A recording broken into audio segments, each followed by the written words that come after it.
Há alguns dias eu postei um vídeo sobre a minissérie da Netflix Vladimir, e logo no início eu começo falando sobre a indústria de cinema ser machista e este machismo ser um reflexo da sociedade na qual vivemos.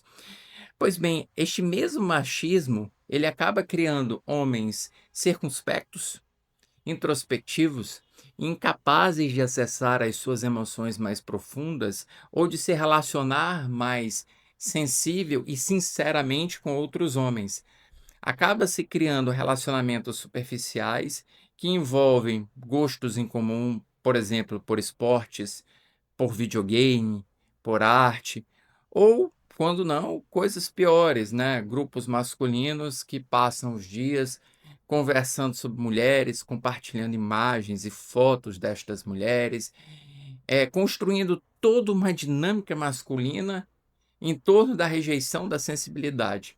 E a minissérie da HBO Max, DTF St. Louis, nos seus melhores momentos, ela é capaz de nos convidar a refletir sobre a necessidade que os homens possuem de vivenciar essa humanidade que lhes é rejeitada por causa da sociedade na qual estão. Clark, interpretado por Jason Bateman, tem vivido um casamento morno, incapaz de compartilhar intimidade com a sua esposa ou com sua família.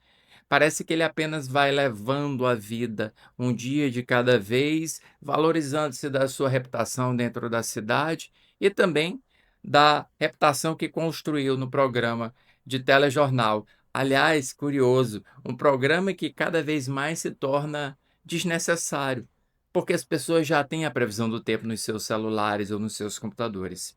E ele conhece certa vez Floyd, interpretado por David Harbour, que é um homem que tem muita dor carregada dentro de si, mas que parece ser capaz de acessar essa dor e transformá-la em algo produtivo, mesmo que esta produtividade não se reflita na sociedade.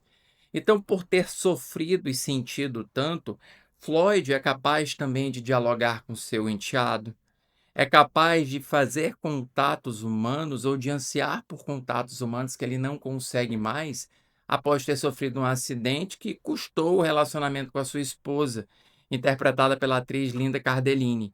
E essa personagem acaba se tornando o pivô que vai fazer com que Clark, que acabou de se tornar amigo de Floyd, envolva-se sexualmente com ela, transgredindo as barreiras do casamento em um relacionamento extraconjugal.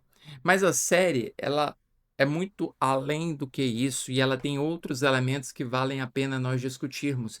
Mas talvez eu vou tirar do caminho aquele que me parece o mais banal e que parece estar sendo repetido com tanta frequência dentro das séries e minisséries que eu sinto que é a única maneira que hoje em dia se tem para fisgar a atenção de um espectador, que é um crime. Então a minissérie começa com uma alusão de um whodunit, quem matou Floyd. Eu não estou contando nenhum spoiler, né? Você vai descobrir isso logo no primeiro episódio. O que aconteceu com Floyd. E vai colocar no encalço dois policiais que são a água e vinho. Donoghue, um homem mais velho, cheio de preconceitos, e Jodie, uma mulher mais jovem, negra, que tem uma cabeça mais aberta para tentar decifrar esse caso. E enquanto os dois precisam aprender a conviver juntos para que eles consigam avançar na sua investigação, nós vamos descobrindo, acompanhando-os, o que de fato aconteceu.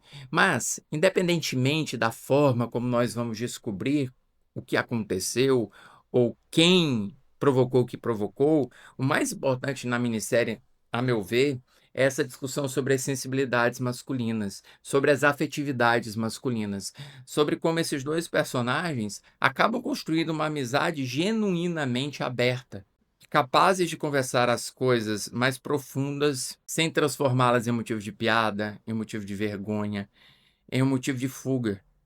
Eles conversam sobre a frustração financeira de Floyd, que acaba sendo assistido por Clark, ou sobre a frustração sexual de Clark. E com o passar do tempo, esse relacionamento se complexifica depois que as verdades vão sendo reveladas sobre o relacionamento de fundo de Clark com Carol. E isso não torna a narrativa óbvia.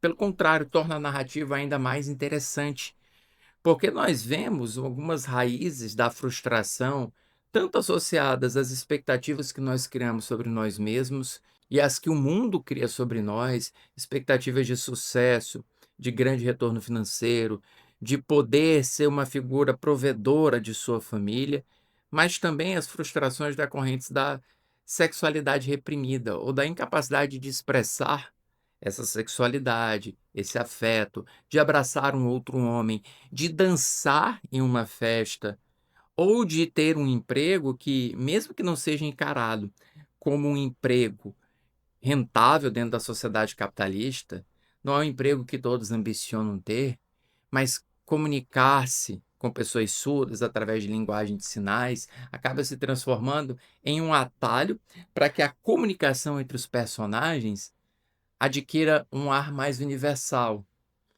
como se eles tivessem uma língua própria, através da qual eles podem dialogar.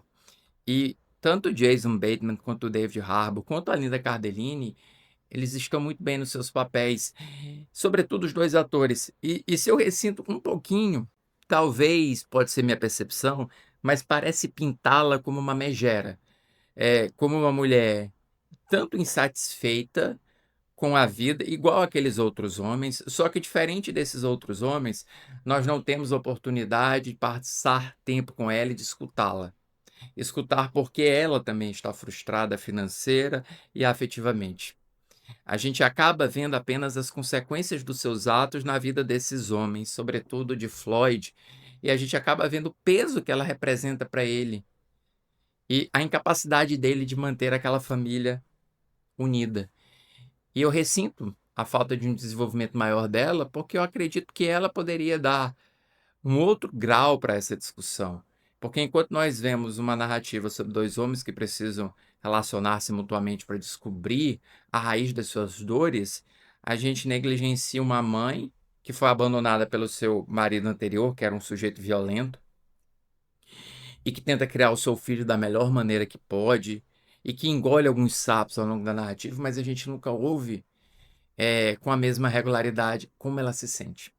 E eu acho que eu sinto falta disto na série criada pelo Steve Conrad, que no restante do tempo ela é menos sobre uma investigação do que aconteceu, embora, é óbvio, vai acabar revelando o que aconteceu, ela é muito mais sobre a investigação destes 2 homens, do que sentem, quem são, quem sonhavam em ter sido e o que fazem com o tempo que lhes é dado.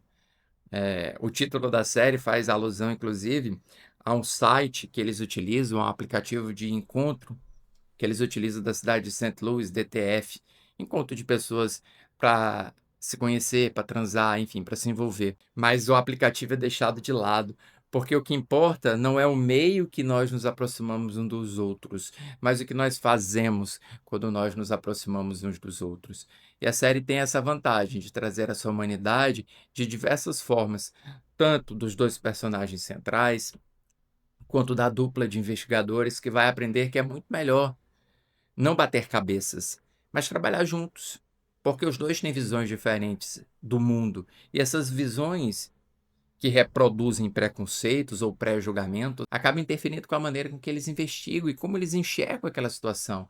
Mas juntos eles são capazes de eliminar as travas nos olhos e ampliar o campo visual para enxergar melhor os caminhos. E eu acho que a gente sente na nossa pele esse papel também que os investigadores estão mostrando para nós. Acaba sendo uma série de investigar humanidades, muito mais do que investigar um crime.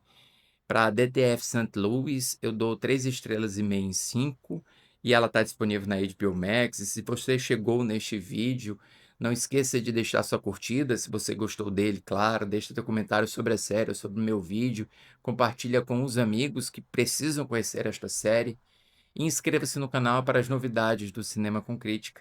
Eu vejo você numa próxima. Tchau.